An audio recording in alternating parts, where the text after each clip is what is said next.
ጨለመብን ህይወታችን ሁሉ ብርሃን የሚሰጠን መድኃኔዓለም ነው። በአገልግሎቱ ለዚህ ይጠቅማል ማለት ነው። ሌላኛው ደግሞ መተት ለተደረገበት ሰው አለመጸለያችን ለፈተና ያጋልጠናል። ጸሎታችን ብቻ ግን አያኖረንም።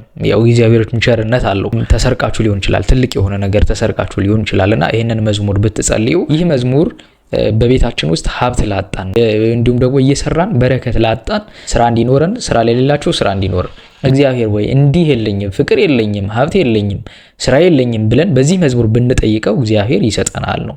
በስመ አብ ወወልድ ወመንፈስ ቅዱስ አሐዱ አምላክ። ተወዳጆች እንደምን አላችሁ? በያላችሁበት ሰላም እግዚአብሔር ከእናንተ ጋር ይሁን። የሰዋስው ሚዲያ የዩቲዩብ ቻናላችን ነው። መንፈሳዊ ኦርቶዶክሳዊ የሆኑ ትምህርቶችን የምንማርበት፣ መንፈሳዊ ችግሮቻችን የምንፈታበት፣ ትምህርቶችን የምናገኝበት የዩቲዩብ ቻናላችን ነው። ለዩቲዩብ ቻናላችን አዲስ ከሆናችሁ ሰብስክራይብ በማድረግ ቤተሰብ ሆኖ እኔ ደግሞ ዲያቆን ዘሰዋስው ነኝ። በዚህ ዩቲዩብ ቻናላችን ላይ እንደሚታወቀው የመዝሙረ ዳዊት ጥቅሞችን እያጠናን እንገናኛለን። ምናልባት ለዛሬ ለመጀመሪያ ጊዜ የምትመለከቱ ከሆናችሁ በዚህ የዩቲዩብ ቻናል በርካታ መንፈሳዊ ትምህርቶችን የምንማርበት የዩቲዩብ ቻናላችን ነው። ከዚህም በፊት አብራችሁን የነበራችሁ ወንድሞቻችን ደግሞ ከ60 በላይ የሚሆነው ሰዎች ሰብስክራይብ ሳያደርጉ ነው የሚከታተሉት ነው የሚለኝ ዩቲዩብ። ስለዚህ ሰብስክራይብ በማድረግ ቤተሰብ እንሁን። መልካም ትምህርቶችን አብረን የምንማማር ይሆናል ማለት ነው። ለዛሬ ለመጀመሪያ እየተከታተላችሁ ከሆነ ምናልባትም ጥያቄ ካላችሁ ከዚህ በፊት የሰራኋቸው ቪዲዮዎች አሉ፣ እነሱን ወደ ኋላ ተመልከቷቸው። ከዛ ደግሞ የዕለቱን መዝሙረ ዳዊት እንዴት መጸለይ እንዳለባችሁ የሚያሳዩ የጸሎት ስርዓቶችን እንዴት ጸሎት ማድረግ እንደምትችሉ የሚያሳዩ ቪዲዮዎችን ከዚህ በፊት በርከት አድርጌ ቪዲዮዎችን ሰርቻለሁ። እነሱን እንድትመለከቱ በእግዚአብሔር ስም ጠይቃለሁ። ማንኛውም ጥያቄ ካላችሁ ግን ከዛሬ በፊት ማለትም በርካታ ጥያቄዎችን ጠይቃችሁኝ ነበረ። እነዚህ ጥያቄዎችን ደግሞ ምናልባት በቪዲዮ ለመመለስ ቃል ገብቼ ነበርና በዚህ ቪዲዮ ላይ ከዚህ በፊት በሰራኋቸው የመዝሙረ ዳዊት ጥናቶች ላይ ጥያቄዎች ካሏችሁ ታስቀምጡልኛላችሁ። ያልገባችሁ ያልተረዳችሁትና ግልጽ ያልሆነላችሁን ማንኛውም ጥያቄ እዚህ ቪዲዮ ላይ ሙሉ በሙሉ ታስቀምጡልኛላችሁ። እኔም ደግሞ እነሱን አይቼ የምመልስላችሁ ይሆናል ማለት ነው። ቪዲዮ የሚያስፈልገው ከሆነ በቪዲዮ የምመልስላችሁ ይሆናል። ቪዲዮ የሚያስፈልገው ከሆነ ደግሞ እዛው ላይ ሪፕላይ እንዳደረግላችሁ በዚህ ቪዲዮ ላይ ብቻ ማንኛውም ያላችሁን ጥያቄ በሙሉ አስቀምጡልኝ መልሳለሁ ማለት ነው። ከዛም በተረፈ ደግሞ በጸሎት እየበረታችሁ እንደሆነ ተስፋ አድርጋለሁ። መዝሙረ ዳዊት ባያላችሁበት ሆናችሁ ጸልዩ። ይሄን የመዝሙረ ዳዊት ጥቅም የምናጠናው ምናልባት ጥቅሙን አውቀነው እንድንበረታ በሚል እንጂ የዕለቱን መዝሙረ ዳዊት ሳትጸልዩ የአንዱን መዝሙር ብቻ ጥቅም አውቃችሁ እሷን ለተለየ ዓላማ ለማዋል እንዳይሆን ስለምሰጋ ሁልጊዜም ቢሆን ላችሁን በዕለቱ በሕግ የታዘዝነውን የዕለቱን መዝሙረ ዳዊት እንጸልይ። የዕለቱን መዝሙረ ዳዊት ግልጽ ካልሆነላችሁ ደግሞ ቪዲዮ ሰርቻለሁ። መዝሙረ ዳዊት እንዴት እንጸልይ የሚል ቪዲዮ አለ። እሱን ተመልከቱት። ሙሉ ማብራሪያ ያለው የዕለቱን እንዴት መጸለይ እንዳለብን የማታ መዝሙረ ዳዊት ደግሞ የትኞቹ እንደሆኑ አስቀምጫለሁ። ስለዚህ በሱ መሰረት እሱን በመከታተል እሱን ቪዲዮ በማየት መጀመር ትችላላችሁ። መዝሙረ ዳዊት ወይም ደግሞ ጸሎት እንዴት ስርዓቱንም ራሱ ቪዲዮ ሰርቻለሁ፣ እነሱን ተመልከቷቸው። ግን ጥያቄ ከመጠየቃችሁ በፊት ቪዲዮዎቹን ከዚህ በፊት የሰራኋቸውን ብትመለከቷቸው እያንዳንዱ ምላሽ አላቸው። ከዛ ውጭ የሆኑ ከሆኑ ግን በዚህ ቪዲዮ ላይ አስቀምጡልኝ፣ ሙሉ በሙሉ የሚመልስላችሁ ይሆናል ማለት ነው። ሁልጊዜም ቢሆን የዕለቱን መዝሙረ ዳዊት በያለንበት ውለን እየጸለይን እንበርታ፣ በጸሎት ሀገራችን እናስብ። ለዛሬ የምንመለከተው የመዝሙር ክፍል የሚሆነው 3 የመዝሙር ክፍሎችን እንመለከታለን። መዝሙር 26፣ 27 እና 28ን የምንመለከት ይሆናል ማለት ነው። የመጀመሪያው መዝሙር 26 ነው። መዝሙር 26 በግዕዙ እግዚአብሔር ያበርህ ሊተ ወያድህነኒ ምንትኑ ያፈርሃኒ፣ እግዚአብሔር ምእመና ለሕይወቴ ምንትኑ ያደነግጸኒ የሚል ነው በግዕዙ። ይህ መጀመሪያው ነው። ሙሉ መዝሙሩን ደግሞ እናንተ በግዕዙ ጸልዩት። ይህንን የምነግራችሁ መነሻ አድርጋችሁ ቃሉን እንዳትሳሳቱና እንድታዩት ስለሚያስፈልግ ነው እንደ መነሻ አድርጌ እየነገርኳችሁ ያለሁትና በአማርኛው ደግሞ እግዚአብሔር ብርሃንና መድኃኒቴ ነው፣ የሚያስፈራኝ ማን ነው? እግዚአብሔር የሕይወቴ መታመኛ ነው፣ የሚያስደነግጠኝ ማን ነው? ክፎች አስጨናቂዎቼ ጠላቶቼም ስጋዬን ይበሉ ዘንድ በቀረቡ ጊዜ እነርሱ ተሰናከሉና ወደቁ። ሰራዊትም ቢሰፍርብኝ ልቤ አይፈራም፣ ሰይፍም ቢነሳብኝ በዚህ እተማመናለሁ። እግዚአብሔርን አንዲት ነገር ለመንኩት፣ እርሷን እምሻለሁ፣ ለሕይወት ዘመኔ ሁሉ በእግዚአብሔር ቤት እኖር ዘንድ እግዚአብሔርን ደስ የሚያሰኘውንም አይ ዘንድ መቅደሱንም እመለከት ዘንድ የሚል ነው። መዝሙር በጣም ደስ የሚል መዝሙር ነው። እግዚአብሔር ብርሃኔና መድኃኒቴ ነው ይላል። እግዚአብሔር ብርሃን ነው፣ መድኃኒት ነው። ጨለመብን ሕይወታችን ሁሉ ብርሃን የሚሰጠን መድኃኔዓለም ነው። እሱን ብርሃን ደግሞ ይህ ብርሃን ደግሞ የሚጠፋ ብርሃንም አይደለም። መድኃኔዓለም ሲናገር በወንጌል እኔ የዓለም ብርሃን ነኝ ይላል። የሱ ብርሃንነት ከሰዎች ያገኘው ወይም ደግሞ የሆነ አካል የሰጠው አይደለም፣ ከራሱ ከባህሪው የተገኘ ነው። ስለዚህ ለዘላለሙ እንደበራ የሚኖር ብርሃን ነው። ስለዚህ በጨለማ ያሉትንም ሁሉ የሚያበራላቸው እግዚአብሔር ብቻ ነው። ያ ብርሃኑ ደግሞ ለዘላለም የሚያበራ እንጂ ዛሬ ታይቶ ነገ የሚጠፋ ብርሃን አይደለም እና ቅዱስ ዳዊት ይህንን ስለሚያውቅ እግዚአብሔር ብርሃኔ ነው ይላል እና ይህን መዝሙር ለምን አገልግሎት እንጠቀመው? መዝሙር 26ን እግዚአብሔር ብርሃኔና መድኃኒቴ ነው የሚለውን ምን ላይ ብንጠቀመው አገልግሎቱ ለምን ይውላል ነው። በነገራችሁ ላይ አሁን የአንዱን መዝሙር ክፍል ጥቅም ነው እየነገርኳችሁ ያለው። ጥቅሙን አወቃችሁት ማለት ሌላው አይጠቅምም ማለት አይደለም። አንዱ በተደጋጋሚ ነግሬያችኋለሁ። አንዱ መዝሙር በጣም ለበርካታ ጉዳዮች ጥቅም ላይ ይውላል። ስለዚህ አንዱ መዝሙር ለዚህ አገልግሎት ከዋለ ሌላው በጣም በየዕለቱ የምንጸልየው 30 20 መዝሙረ ዳዊት ለምን አገልግሎት እንደሚውል በጣም ብዙ በርካታ በረከቶችን ይዞልን እንደሚመጣ ማስተዋል አለብን።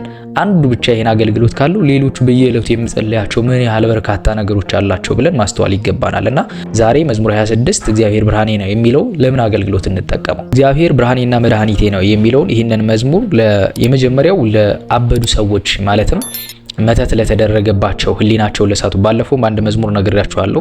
ለአበደ ሰው አእምሮ ለሳተ ሰው ይህንን መዝሙር ጸልየው በየዕለቱ እየጸለዩ በተለይ ደግሞ በተከታታይ 7 ቀናት ወይም ደግሞ 21 ቀናት አድርገው 7 ጊዜ እየጸለዩ በየዕለቱ ቢያጠምቁት ያ አእምሮን የሳተውን ባለፈው በደንብ አብራርቻለሁ። አእምሮን የሳተውን ወደ አእምሮ እንዲመለስ ያደርገዋል። ይህንን መዝሙር ለዚህ አገልግሎት መጠቀም እንችላለን። አእምሮን ለሳተ ወይም ደግሞ ለአበደ ሰው በአገልግሎቱ ለዚህ ይጠቅማል ማለት ነው። ሌላኛው ደግሞ መተት ለተደረገበት ሰው ብዙ ጊዜ ያው ሰዎች በሰዎች ላይ ሊነሱ ይችላሉ። ያንን እንዲያደርጉ የሚያደርጋቸው ደግሞ ክፉ መንፈስ ነው። ያን ክፉ መንፈስም አንደኛ በዚህ መዝሙር እናረቃለን። ሁለተኛ ደግሞ እንደው ተደርጎብኛል እንደዚህ ሆንኩኝ ምናምን ብለን የምናስብ ከሆነ ምንም ነገር ሳንናገር ይህንን መዝሙር ብንጸልየው በየዕለቱ 7 ጊዜ እየጸለይን በማያ አድርገን ብንጠመቀው ካለብን ችግር ይፈታናል።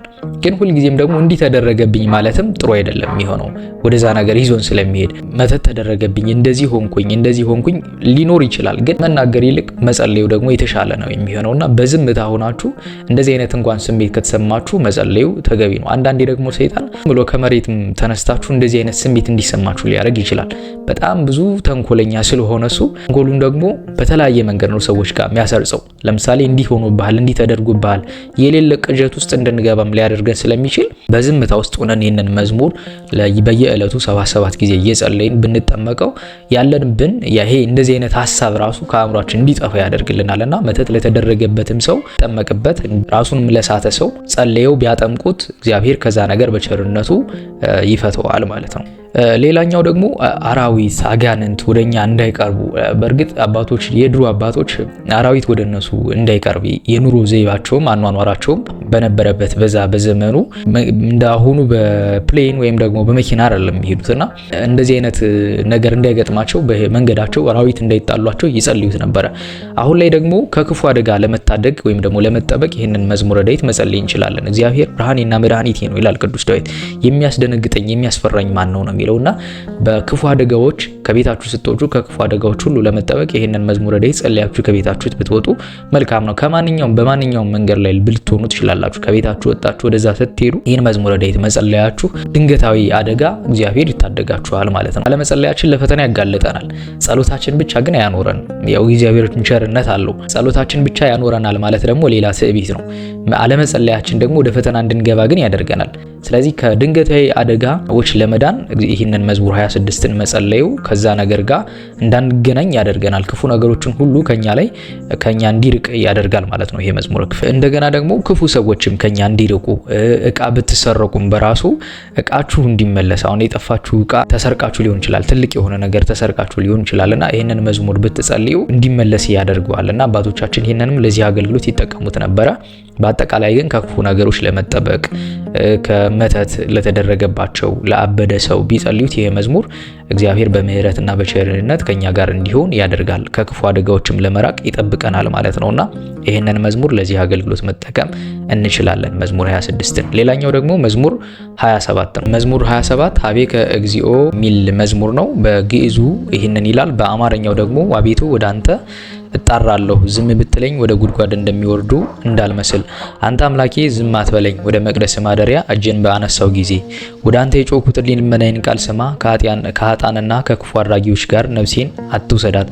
ክፋትን በልባቸው እያለ ከባልንጀራቸው ጋር በሰላም ከሚናገሩ ጋር አትጣለኝ፣ እንደ ስራቸውም እንዳካሄዳቸውም ክፋትን ስጣቸው ይላል። ይህ መዝሙር ደግሞ ለምን አገልግሎት ብንጠቀመው ይጠቅመናል ነው። በየዕለቱ የታዘዝነው መዝሙረ ዳዊት እንጸልያለን። ከዛ በተጨማሪ ደግሞ እያንዳንዱ የመዝሙር ክፍል ጥቅሙን ማወቃችን ደግሞ የበለጠ ለጸሎት እንድንተጋ ያደርገናል እና እየተጋችሁም እንደሆነ ባለፈው ቪዲዮአችሁ ላይ ገልጻችሁልኛል። በጣም ደስ ብሎኛል እሱን ስላየሁም። አሁን ደግሞ መዝሙር 27 ላይ ምንድን ነው ለምን አገልግሎት እንጠቀሙ? ይህን መዝሙር አባቶቻችን ለብዙ አገልግሎት ይጠቀሙት ነበረ። እኛም ደግሞ ይህንን መዝሙር የመጀመሪያው አዲስ ቤት ስንገባ ቤታችን የተባረከና ሰላም ያለው እንዲሆን ወይም ደግሞ በኋላ ጸልየን ቤታችን ብንረጨው ከዛ ቤት ስንገባ ሰላምና ፍቅር ይዘን እንገባለን ማለት ነው። መጀመሪያ እግዚአብሔር እናስቀደምን፣ ከዛኛ ገባን ሰላም ይዘን እንገባለን። ያው የሰላም ባለቤት መድኃኔዓለም ክርስቶስ ስለሆነ መጀመሪያ የሰላሙን ባለቤት ወደ ቤታችን እናስገባለን። ከዛ በኋላ ደግሞ እሱን ይዘን ይህን ጸሎት ደግሞ ካደረግን በኋላ እኛም እንገባለን ማለት ነው። ስለዚህ የመጀመሪያው አዲስ ቤት ለምትገቡ ሰዎች ቤታችሁን ይሄንን ጸልያችሁ ብትረጩት ሰላም ይዛችሁ ወደ ቤታችሁ ትገባላችሁ ማለት ነው። በሌላ በኩል ደግሞ ከሰዎች ጋር ተጣልታችሁ በሆነ ምክንያት ተቀያይማችሁ ሊሆን ይችላልና እንደው በጣም ተከፋፍታችሁ ሊሆን ይችላልና እርቅ የእግዚአብሔር ነውና ሰላም ለማውረድ ስትፈልጉ ይህን መዝሙር ብትጸልዩት ክፉም የሚያስባችሁ የእናንተን ክፉ ሐሳቡን ትቶ ወደ እናንተ ይመጣል። ስለዚህ ከሰዎች ጋር እርቅ ለመፍጠር መጀመሪያ ይህንን መዝሙር ብትጸልዩት በሰላም ነገሮቻችሁ እንዲፈታ ያደርጋል ማለት ነው። ከጸብ ይልቅ ሰላሙ የተሻለ ነው። ሁልጊዜም ቢሆን እግዚአብሔር ሰላምን ይፈልጋልና ሰላማዊ የሆነ ግንኙነት እንዲኖራችሁ ከሰዎች ጋር ከተቃይማችሁም ከሆነ በሰላም እርቅ እንድትፈጽሙ ሊያደርጋችሁ የሚችል መዝሙር ነው። እንዲሁም ደግሞ በርኩስ መንፈስ ለተያዘ ሰው ይህንን መዝሙር ጸልያችሁ 7 ጊዜ እየጸለያችሁ ብታጠምቁት ካለበት ችግር እግዚአብሔር ይታደገዋል ማለት ነውና መዝሙር 27ን ለዚህ አገልግሎት ልንጠቀመው። በሌላ መንገድ ደግሞ መዝሙር 27ን ለጤናና ለበረከትም በቤታችን ውስጥ ለጤናና ለበረከት ልንጠቀመው እንችላለን ማለት ነው። መዝሙር 27 ብዙ ጥቅሞች ያሉት የመዝሙር ክፍል ነውና ለዛ አገልግሎት መጠቀም እንችላለን። በመዝሙር 27ን በዚህ እናልፈውና ወደሚቀጥለው መዝሙራችን ሲኔ ደግሞ መዝሙር 28 ነው የምናገኘው። መዝሙር 28 ደግሞ ምን የሚል ነው? በግዕዙ አምጽኡ ለእግዚአብሔር ውሉደ አማልክት፣ በአማርኛው ደግሞ የአምላክ ልጆች ሆይ ለእግዚአብሔር አምጡ፣ ክብርና ምስጋና ለእግዚአብሔር አምጡ፣ የስሙንም ክብር ለእግዚአብሔር አምጡ፣ በቅድስናውም ስፍራ ለእግዚአብሔር ስግዱ። የእግዚአብሔር ድምጽ በውኆች ላይ የክብር አምላክ አንጎደጎደ፣ እግዚአብሔር በብዙዎች ላይ የእግዚአብሔር ድምጽ በኃይል ነው የሚል መዝሙር ነው። ይህንን መዝሙር ለምን አገልግሎት እንጠቀመው ነውና ይህ መዝሙር ነገራችሁ ላይ ያላችሁን ገንዘብ ለማበርከት ይረዳል። ለሀብት ማለት ነው። በቤታችን ውስጥ ሀብት እንዲኖር፣ ሲሳይ እንዲኖር፣ ሳትሰሩ ሳትደክሙ የሚመጣ ሀብት የለም ግን እንዲሁ ደግሞ የምትሰሩት ገንዘባችሁ ደግሞ አለበረከት ላላችሁና አሁን መዝሙረ ዳዊት የእግዚአብሔር ኃይል ነው። እግዚአብሔር ነው በረከትን የሚሰጥ። የሆነ አስማታዊ ነገር አድርጋችሁ እንዳታስቡ ስለምፈራ ነው በጣም ማብራራውና የእግዚአብሔር ቃል የእግዚአብሔር ኃይል ነው። ቃሉን ስንናገር የእግዚአብሔር ኃይል በልበናችን ውስጥ ያድራል። እግዚአብሔር ያንን ኃይል ይሰጠናል እና ይህ መዝሙር በቤታችን ውስጥ ሀብት ላጣን እንዲሁም ደግሞ እየሰራን በረከት ላጣን እግዚአብሔር ስራ እንዲኖረን ሊያደርገን፣ ሀብት ለሌለን ደግሞ ሀብት እንዲኖረን ያደርገናል። ግን ሳንሰራ አይደለም ያንን ሀብት የምናመጣው። ሰርተን የምናገኘው ሀብት ዝም ብሎ የሚባከን ከሆነ እንዲሁም ደግሞ ምንም አይነት ስራ እንኳን ከሌለን እግዚአብሔር ስራ እንዲኖረን የሚያደርግ ስለሆነ ምንም ከሌለን እግዚአብሔር በተለያየ ምክንያት እኛን ስለሚባርክ ስራ እንዲኖረን፣ ስራ ለሌላቸው ስራ እንዲኖረን፣ የሌላቸው ደግሞ ያላቸው ደግሞ ያላቸውን በበረከት እንዲመገቡ የሚያደርግ ነውና በቤታችን ውስጥ ሀብት ንብረት እንዲበረክትልን ሀብት እንዲሞላ የሚያደርግ ነው። መቼም በምድር ስንኖር በጣም በተላ በደስታ ከኖርን ከእግዚአብሔር እንርቃለን። እግዚአብሔርን ካስቀደምን ደግሞ መጀመሪያ እሱን ከፈለግን ደግሞ ሌላው ነገር የሚጨመርልን ነው። ግን ከዛ በተጨማሪ ግን ደግሞ እየሰራን እየደከምን የምናገኘው ገንዘብ አልበረከት ላለን በቤታችን ውስጥ እንዲበረከትም ያደርግልናል፣ ሀብትም እንዲኖር ያደርግልናል ማለት ነው። ምድራዊ ነገር ሁሉ ያው ጥለ ነው የምንሄድ ነው። መጀመሪያ መንግስትና ጽድቁን ፈልጉ ነው የተባልነውና ይህ ግን ሲባል ከእግዚአብሔር እየሰረቅን መሆን መቻል የለበትም። እኛ ከእግዚአብሔር እየሰረቅን ያለን ሰዎች ነን። ለምሳሌ አስራት በኩራቱን ትከፍሉ ከሆነ እግዚአብሔር በረከት ይሰጣችሁ። አስራት በኩራት ራሱ አንድ የበረከት ምንጭ ነው። ሰው አይገባውም እንጂ እኔ አይደለም ያልኩት፣ መጽሐፍን በራሱ በቤቴ አስራትና በኩራቱን አውጡ በበረከት ባልጎበኛችሁ ፈትኑኝ ይላል የሰራዊት ጌታ እግዚአብሔር ይላል ትንቢተ ሚልክያስ ላይ።